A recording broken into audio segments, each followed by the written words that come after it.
I'm a BTech graduate, 2023 batch, and after my graduation, I thought, just get done with my GMAT before I think of doing my MBA later on in my career. So after giving my GMAT, what I can say is that Sigma Xbox, they really give you the, what you can expect, right?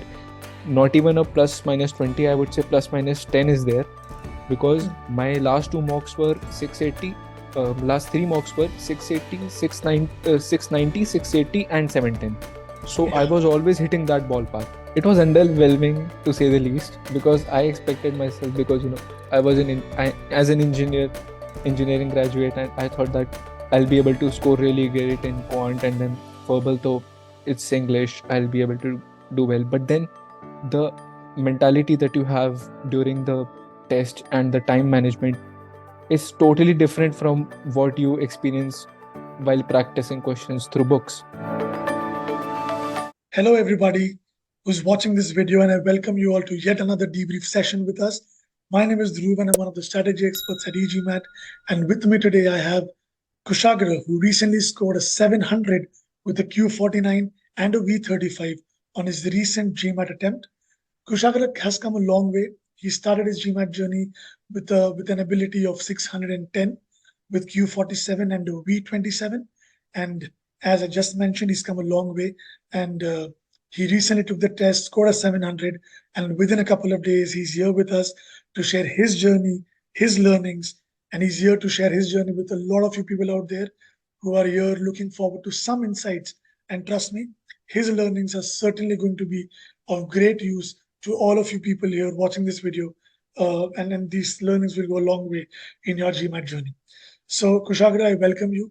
How are you doing? And how does it feel to have scored a 700? Thank you for inviting me, Dhruv.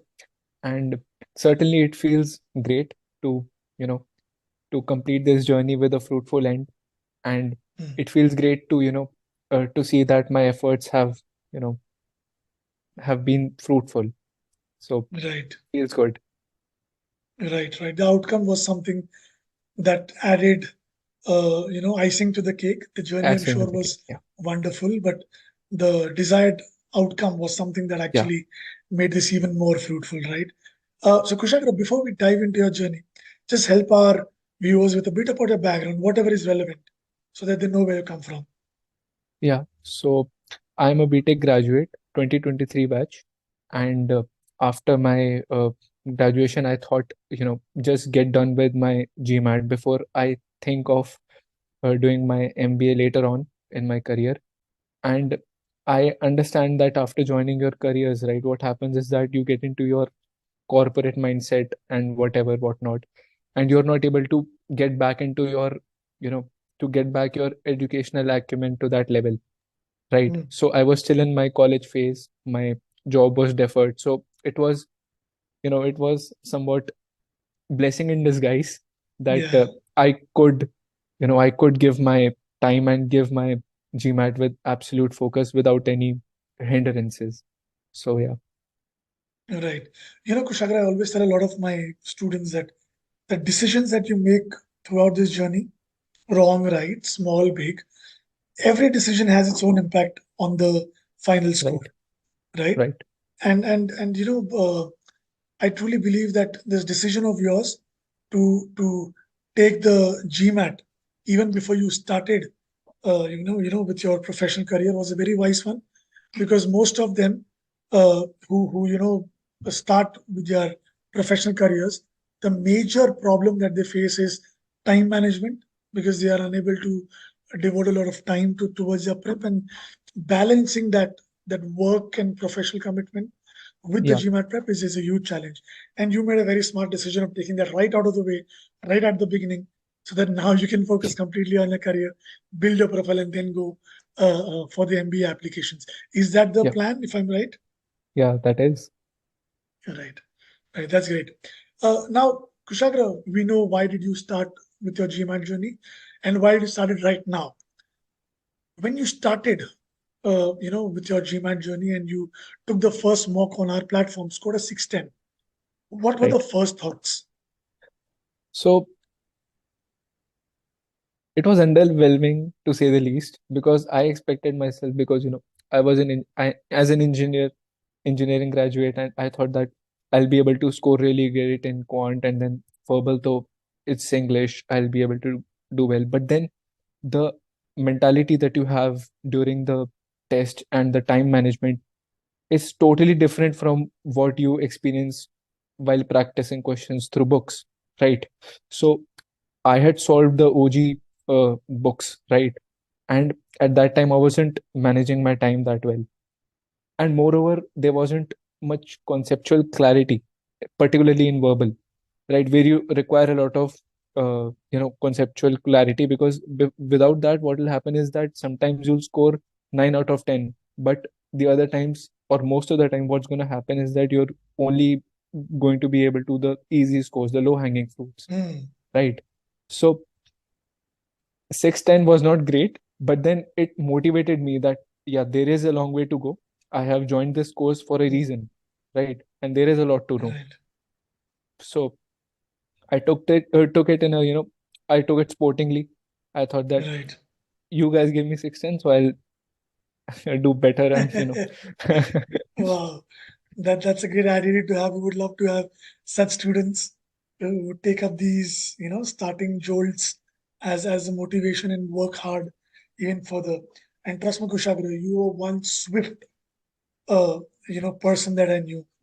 Uh, when you started your journey, you started with verbal. Trust me, if the mocks wouldn't show a V27, I would never believe that you were already at a V27. You were so good. You were very quick. uh, and now I know why, because you were not working. You were solely focused on your GMAT prep, and you were very swift with the course material. You were very good with the cementing quizzes. You followed every step diligently. You checked in with me regularly. And so hats off to your diligence, Kushagra, because 30% of the GMAT journey is won by intelligence. But if you don't have it, that's fine, because the rest 70 is about diligence. And if that yeah, is something that you have, you won half the battle. And I think you had both. You were intelligent, sincere, and diligent. So this, score is something that you truly deserve, and really happy for that. So thank you. when you saw that let's talk about verbal first. When you Right. saw that V27, I'm sure there were a few weaknesses. Right. Out of SC, CR, and RC, which one do you feel was the weakest area? At that time, I think SC was my weakest subject out of all three, because we Hmm. need a lot of conceptual clarity, the grammatical understanding. It should be there for Hmm. scoring well in SC. But in CR and RC, what's there is that you don't have to understand it per se to get the question right, to Hmm. understand if the grammatics are right or not, Right. right? You just have to understand it, and you have to apply accordingly. Yeah. So SC was there, which was my weakest spot at that time. Right. So let's speak about SC first. Yeah, Uh, so as I said, you were very diligent. You went through the Master Comprehension course, which is a foundation course for verbal. yeah, Then you began with SC. By the time you moved to cementing, you were doing really well. So yeah. what I want to understand is what helped you between finishing Master Comprehension and clearing the cementing stage. What helped you? Was it the meaning-based approach? If it was a meaning-based approach, how did it help you to become better with SC? I think there were two things that really helped me in SC, right? Mhm. So the meaning-based approach, as you said. So understanding the meaning of the statement itself, after when we understand that statement. So when we look at all the five choices, right? So three of them are going to be there, which are not making sense, or they're not concomitant with the question stem itself. Questions then. Mm. What I have observed is that there are only two or maximum three that are concomitant with the question stem, and there are a little bit of grammatical errors in them. That's Right. it. So this is what I learned during master comprehension, that meaning based approach is going to help you a lot. Secondly, Right. I think the way we break down the questions, right, over there, so that really helps us understand the way the question is laid out. And Nice. yeah, the subject verb alliance, Mm. right? that helps a lot, because what happened, Right. even on my original GMAT which I attempted right now. So Mm. what happened was that in various questions, when nothing worked, the subject work parallelism, these basic things that we learned, Yeah. that really helped. So the concepts that we learned during the concept files really helped me a lot. Right. Right. So it was basically a combination of the meaning-based approach and the concept files that really helped you, and Yeah. the foundation, of course. Right. Right. Uh, so moving to CR. Uh, so because you come from the engineering background, usually the critical reasoning aspect of your acumen is always, in a better state Yeah. compared to SC, right? Yeah. What was CR for you at that moment when you started? How weak, how strong? And once again, what helped you become even better with CR? So when I started, when we got that 610, what happened in CR was that, as you said already, that we have that, understanding and reasoning is quite there. Yeah, But the way we approach questions in GMAT, it's different, and the time management, true. it takes a toll on your reasoning. It's also. So Yes. yeah. So what happened during that time? I believe it was around 30-35. It was not Okay. more than that. It should not be more than that, Mhm. right? So after that, I think at that time reasoning was okay-ish, and we worked on it later on. Right. Right. So how did pre-thinking help you become better with critical Yeah, reasoning under time right. pressure? Because that was a challenge that you were facing, as you said. Yeah, so the majority of the time we spend on the question stem is understanding the question stem, basically, Right. and reading it through, right? Yeah. So what pre-thinking allows us is that when we are reading, right, we are processing a lot of things at that same time. So Mm. we rule out various question choices that are Right. present in the question. So Right. we rule them out while we are reading the question stem itself. So Mm. it really narrows our problem down to two or three choices, which Right. we can easily rule out the two, the pitfall choices that we say. Right. We can rule them out easily after spending the more time understanding each answer choice separately. Mm. So pre-thinking helped me in that sense to, boil my question from a potential 4 minute question to a 1.5 minute question. Right. Right. Right. That makes a lot of sense. And I'm sure a combination of the meaning-based approach and pre-thinking would have had some impact on your reading comprehension abilities. Yeah, Was that so so? yeah, so I always understood CR and RC to be, similar, because Mhm. we are, using a excerpt, and then we have a question stem and we answer it accordingly, right? So I consider them Yeah. similar, and my approach was similar, right? So while I was reading the comprehension, Mhm. my fundamental was that I have to understand what they're saying, first of all, and secondly, I have to Yeah. understand that what they are expecting us out of this line. For example, if they Mm. are mentioning a detail, right? So I have to keep that in mind, that this detail is over there, over that Right. portion. I don't have to remember that, but I have to remember that position. So if they Mm. ask me, which is, which is probable that they are going to ask me detail, so I exactly know and I can navigate it through the RC, because that's what takes the most of the time in RC, right? To navigate Right. where the detail was, where the Yeah. yeah. So the pre-thinking approach helped me a lot in RC and CR. Right. Right. So once you would understand the meaning, and then you would pre-think the possible Yeah, answer to this, and then of yeah, course you would narrow down to those two choices, and that's yeah, what. So usually, very few people understand. But if you mastered the meaning-based approach, your life in CR becomes easy. You master yeah. meaning-based approach and pre-thinking both. Your life in RC RC becomes become a little easier. RC becomes really easy. Right, right. So a good 8 point improvement, I believe, in the limited time that you had. And as I said, Yeah, you were doing really well on the semantic quizzes also. That was an yeah, indication that you were really mastering these approaches. Coming to quant, I'm very sure that for an engineer, a Q47 on the first mark is shocking and difficult to digest, which you also yeah, rightly mentioned, right? yeah, Uh, So first, was it difficult to accept? And second, after you accepted, how did things on the platform help you to go from a 47 to a 49? So, uh, as you said already, that engineering background, and we expect that maths is something that we can easily do, right?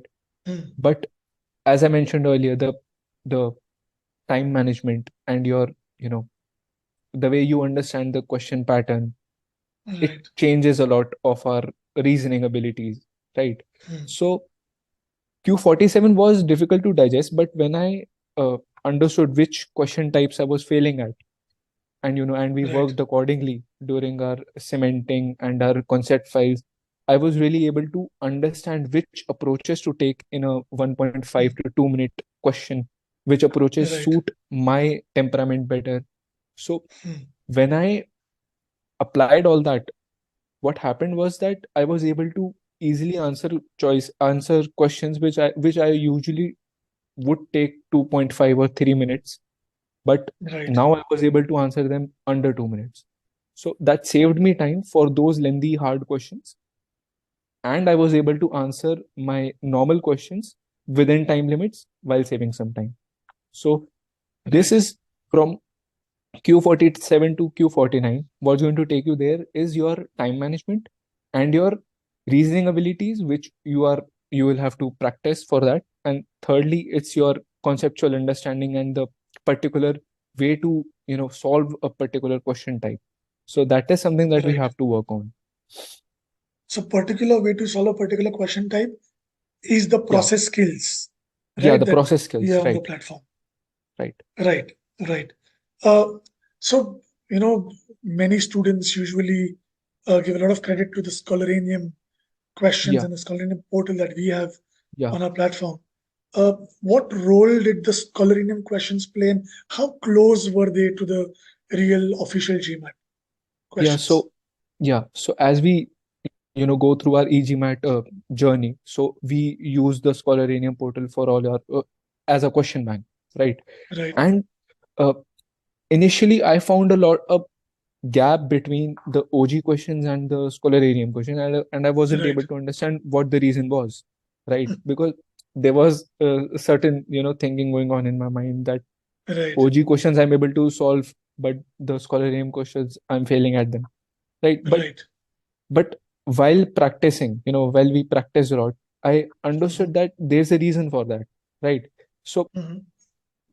during my GMAT, the official GMAT that I gave, so what happened during that time was these hard questions, which I found hard before, these Mhm. hard questions built my temperament to that sense that I was able to shift between easy, hard, and difficult, the more Yeah. difficult questions really easily.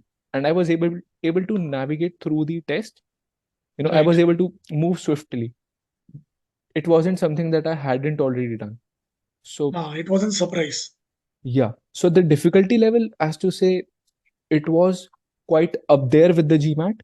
If not, it Mhm. was a little bit more difficult sometimes Yes. because the answer choices were somewhat, they were very tricky, and there were Mm. pitfalls in each of the answer choices, which made Yeah. some choices stand out, and the one you chose had some mistakes. So yeah. Yeah. So this really helped me during my GMAT. You're right. The difficulty level is high already with us because that prepares you for the worst, Yeah. and you rightly put it, very nicely put. And I when I agree. was when I was getting my GMAT, I was looking for those pitfalls that I had during Scholararium tests, right? And I was looking out for them. And when I found them, I easily skipped those choices. I was like, this is not the answer. Hmm. So it really helped me in Yeah. that sense. Yeah, you were trained for it. Nice. Yeah. Very nicely put. Right. Uh, Kushagra, your journey had its own, struggles also, especially with time because we had less time, I Yeah. think. You wanted to get through this soon. Uh, but, you know, the way you still managed things with the situation was commendable. Nobody would believe that you're just a fresh graduate who aced the GMAT in the first attempt itself. Right? So kudos to you on that. Uh, you know, the last part of the GMAT journey is all about predictability. Yeah. Right? You should be, in a position to predict what can happen on the test day and what can you get, right? Right. And we always tell students to book the test slot only after they score within the 10 to 20 points range on the sigma x marks of their whatever the score they're targeting. And I remember we had a conversation and you you know gave a couple of mocks and you were scoring close to the 700. I remember your last two mock scores, they were 680 and 710. So you were always hovering around the 700 mark, Yeah. right? Did this give you a sense of confidence and predictability that, what, these Sigma X mocks are really very close? Now that you've scored a 700, Yeah. how close do you think a Sigma X mocks, and what kind of a clarity and predictability do these mocks give to So students? so after giving my GMAT, what I can say is that Sigma X mocks, they really give you the, what you can expect, right? Not even a plus minus 20, I would say plus minus 10 is there, because Hmm. my last two mocks were 680. Last three mocks were 680, 690, 680, and 710. So I Yeah. was always hitting that ballpark. Hmm. So it was always going to be around that. Now I can say that because earlier I used to think that OG is going to be easy, Hmm. right? But yeah, it is going to be around that ballpark only. Right, right, right. So Sigma X mock actually give you the predictability that Yeah, you need, before you take the test, you need that confidence that, what I've been scoring around this, yeah, I can expect this score. That's nice. So, the journey has come to an end, and you're pretty content with whatever you've achieved. And now the yeah, focus is on working on the job profile. And when do you yeah. plan to apply for your MBA? I think after 2 or 3 years, when I get a little bit of work ex, then build my profile accordingly. Right. So I think it will be around 2026, 2027. It's going You to be have a that good time. amount of time. Yeah. And any universities that you've shortlisted in your mind as of now, that these are the ones that I'm targeting? Yeah. So I don't think top five are going to be there, but 5 to 20, there are some universities that are really good according to me. So I'm hoping for Europe. And so in that area, there are many good universities which are SEC, HEC, Mm. and INSEAD is there. So Right. these two and three, third is going to be LBS and Mm. LSE. These 4 or 5 are there which I'm going to go for. Nice. Nice. So yeah, we come to the end of this lovely debrief session with you, Kushagra.